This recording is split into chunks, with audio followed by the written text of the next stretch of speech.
వైకాపా ప్రభుత్వం 5 ఏళ్లలో భవన నిర్మాణ కార్మికులు కడుపు కొడితే కార్మికుల కడుపు నింపే విధంగా కూటమి ప్రభుత్వం ఉచిత ఇసుక విధానాన్ని తీసుకొచ్చిందని మంత్రి కందుల దుర్గేష్ తెలిపారు. రాజమహేంద్రవరంలో ఉచిత ఇసుక పంపిణీ కార్యక్రమాన్ని ఎంపీ పురంధేశ్వరి, స్థానిక ఎమ్మెల్యే ఆదిరెడ్డి వాసుతో కలిసి మంత్రి ప్రారంభించారు.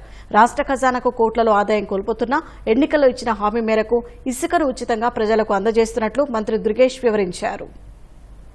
ఇవాళ ఏ వినియోగదారుడికి కూడా ఏ రకమైన ఇబ్బంది కలగకుండా కేవలం ఊరికి ట్రాన్స్పోర్టేషను లేకపోతే దాని ఎస్కవేషన్ రేట్లు తప్పితే మామూలుగా ఇసుక ఏ రకంగా ఇబ్బంది కలగనటువంటి అంశంగా దీన్ని తీసుకురావడం జరుగుతుంది.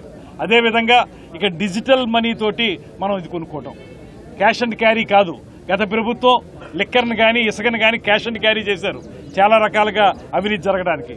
ఇక్కడ డిజిటల్ మనీ పూర్తిగా పారదర్శకత ఉండే విధంగా ఈ విధానాన్ని ఏర్పాటు చేశారు. మొత్తంగా దీన్ని ఏ రకమైన అవినీతి లేకుండా పేద ప్రజలకు అందుబాటులో తీసుకురావడానికి ప్రభుత్వం తీసుకొచ్చినటువంటి ఒక గొప్ప కార్యక్రమం ఈ ఉచిత ఇసుక కార్యక్రమం.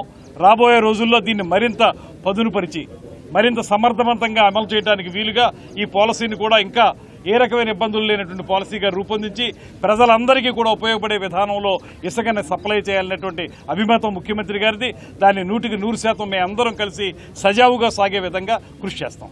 వాళ్ళ ఉన్నటువంటి పరిస్థితుల్లో హడావుడిగా ఈ ఇసుక పాలసీ ఏదైతే ఉందో దాన్ని ముందుకు తీసుకుని వచ్చినా రాబోయే కాలంలో ఈ వర్షాకాలంలో ఎట్లాగూ మనకి కొంచెం అంత ఒత్తిడి ఉండదు కాబట్టి ఈ ఇసుక పాలసీని మరింత మెరుగుపరుస్తూ ఖచ్చితంగా ప్రజలకి అన్ని విధాలా కూడా తోడ్పడే విధంగా అటు బోట్స్మెన్ కావచ్చు, మరి భవన నిర్మాణ కార్మికులు దగ్గర 35 లక్షల మంది ఇవాళ రోడ్లు పడ్డారు కనుక వారికి కొత్త ఊపిరిని నింపుతూ వారిని దృష్టిలో పెట్టుకుని కావచ్చు, అదేవిధంగా నిర్మాణ రంగం మొత్తాన్ని దృష్టిలో పెట్టుకుని కావచ్చు ఇవాళ మంచి ఇసుక పాలసీ విధానాన్ని ప్రవేశపెట్టినటువంటి రాష్ట్ర ప్రభుత్వాన్ని, చంద్రబాబు నాయుడు గారి నాయకత్వంలో ఉన్నటువంటి రాష్ట్ర ప్రభుత్వాన్ని అభినందిస్తూ మరింత మెరుగైనటువంటి పాలసీ ఖచ్చితంగా భవిష్యత్తులో వస్తుందని చెప్పి తెలియజేస్తున్నాం.